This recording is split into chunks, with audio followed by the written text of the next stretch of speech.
ఎప్పుడు సమయం కుదిరితే అప్పుడే చేయండి, ఏ మూల కుదిరితే ఆ మూలే చేయండి. ఈ మూల అని పెట్టుకోకండి, వాస్తుకి దీనికి సంబంధం లేదు.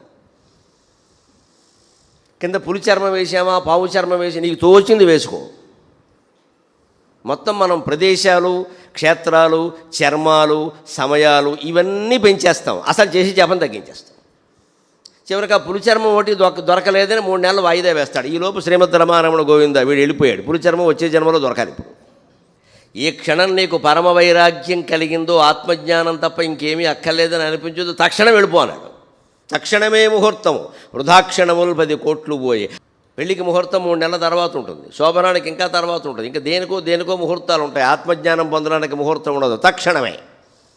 అందుకే ఆయనకి రాత్రి దోస్తే రాత్రే బయలుదేరాడు రమణ మహర్షి. అంతే, రైలు దొరుకుతుందా లేదా, డబ్బులు సరిపోతాయా లేదా, ఏం ఆలోచించుకోవాలా. అలా ఆలోచించుకుంటూ కూర్చుంటే బిగుసుకుపోతాం. ఇక్కడ అంత తీవ్రమైన తపన ఉంటే ఈ జపం ఫలిస్తుంది.